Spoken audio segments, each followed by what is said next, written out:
FightHype.com. Sean Zattel here with the reigning undefeated WBO super welterweight champion. Actually looking to become unified champion now against Sebastian. Soon to be. Well, Tim, is there some frustration built up? Not just Charlo last year, now Thurman, and are you looking to take some of that out on Sebastian Fundora? It's a different feel, this one, you know.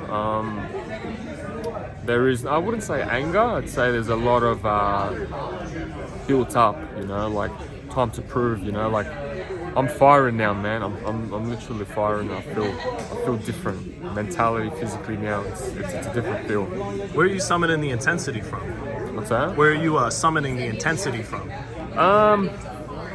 I don't know where it came from. I think it just came from the news that Thurman was out, you know. Before I was too relaxed, now I'm not. It's zoned in, like fully zoned in. I haven't felt like this for a long time.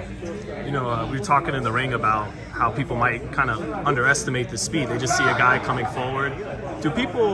Is your upper body movement, your ability to pull and then load up on the power shot after pulling, are those things that you're getting better at that is continuing to maybe be a little overlooked? 100%, you know, like a lot of growth is happening, you know.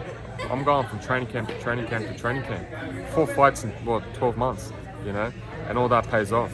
You know, you're getting better and better each time. So I'm learning new things in the game. And I'm just willing to test myself out every time.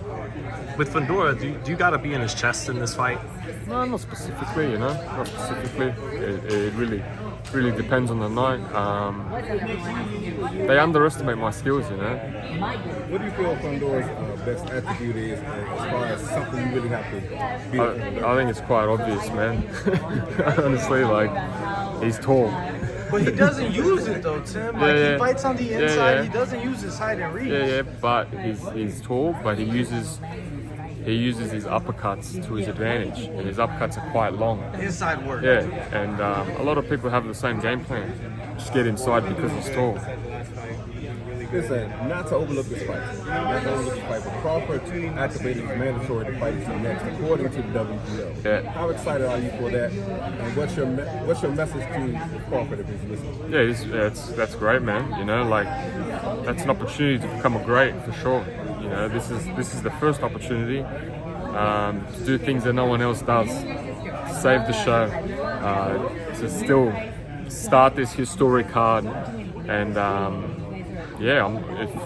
once the opportunity arises for Crawford, then that's going to be a war. How different is the kind of pressure you could apply versus like what Spence did? Because Spence tried to apply pressure and just the counter punching was like a buzzsaw he walked into. Yeah. Why wouldn't that be the case with you know, potentially applying pressure? And I think, in my opinion, I think Spence was, I don't know, it didn't look the same, in my opinion.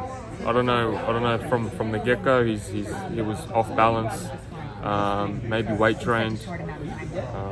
It was different. And me and him are completely different style. You know, he's southpaw, I'm orthodox. Yeah, so it's mixed. It got talked about a little bit for June or July. Is that too quick a turnaround for a big fight like Crawford? Or it could be Crawford June, in June, July. July. So what is it now? March, yeah? April, May. Yeah, it's sweet, man. Yeah, I've had 4 fights in 12 months. So it's kind of the exception to the rule these days. It's part of the plan. Hey, listen, Canelo said he will only fight Benavidez for between 150 and 200 million. How much? 150 to 200 million. Damn, bro. That's called pricing yourself out, man. Yeah, you Is that the worst you've ever heard? Far out. Guarantee. Yeah, right. Oh, no comment on that, man. Like, That you get the pay-per-view rights too, right? Yeah, 100% pay-per-view. yeah, Benavidez should pay him as well, right? Benavidez responded by saying that hopefully he gets the money so he can have enough money to buy a pair of balls after it's all said and done. Man, I don't know, man. Like, I guess Canelo, he's got that position now that he is the number 1 man in boxing, so he can say figures, but like talking about figures like that. That's mind blowing. Why do you think that's a thing in boxing? Like you've done enough, you've earned the right to pick and choose who you fight. Like that doesn't happen in football, basketball. Yeah. And boxing's different, I get it, but why do you think that is? I don't know, man. I really don't know. Like, should we be the phase best. it out? It should be the best fought to fight the best. You know, like all right, make it an even field. Let the promoters get some money. Let the trainers get some money, the managers. Let everyone have a little bit of a piece of the share. Of course, the fighters should get the most amount, but don't put unrealistic numbers. Who do you think is the tougher fight for you? Obviously, Styles make fights, but Keith Thurman falling out. Yeah. A lot of people were overlooking you. He himself said you were nothing but a flat-footed Mexican. Do you think that Fundora stylistically is a tougher fight for you, or do you think it would have been Thurman because of all his experience and whatnot? No, I think Fundora, for sure, you know. Like his height, his awkwardness, you know, that always presents a tremendous task. You know, it's the what if, how do you get inside, how do you fight him? You know, he's got natural God-given attributes, you know. Huge weekend next weekend for your manager. Obviously, Liam Wilson fighting in Arizona against Oscar Valdez. You're fighting here. Just huge weekend for Australian boxing. What do you say to all the fans back home that will be tuned in, ready to go for next weekend? Yeah, it's Easter weekend. It's a public holiday. So, you know, in Australia, everything's going to stop.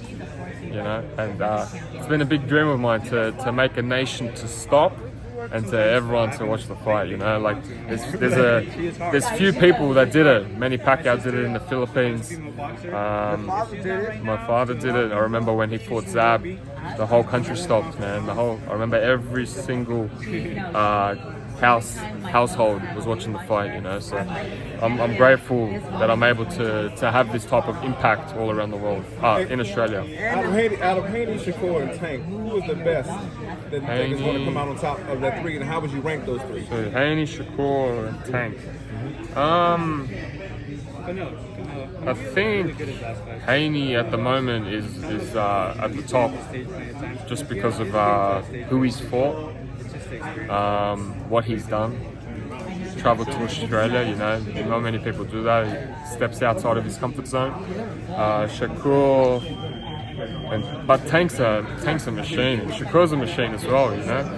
That's a hard question, man. I don't know, man. What do you I'll think put them of- all three together. Well, what do you think of Haney's fight with Garcia? Yeah, I think Haney takes it to school, in all honesty, in my opinion. I think Haney's switched on, you know. He's got his training camp right, and that all plays a part, you know. He's got no distractions. He's like this. You know? What do you make of Garcia heading into the fight? There's too much going on. You know, all that plays a part. When you got too much going on, you're not zoned in. If he was right, you know, he was active coming into the fight, and training was going good. How does Garcia against Haney at his best look? Do you still got Haney? Yeah. I think Haney's just a natural talent plus a very, very hard worker. Real quick, your thoughts on Mike Tyson versus Jake Paul? I hope Mike Tyson, man, can do something, man, because he's a legend.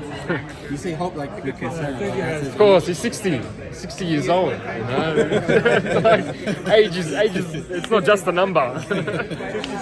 56. Oh, damn. That's how R. Kelly that. All right, thank you, Tim.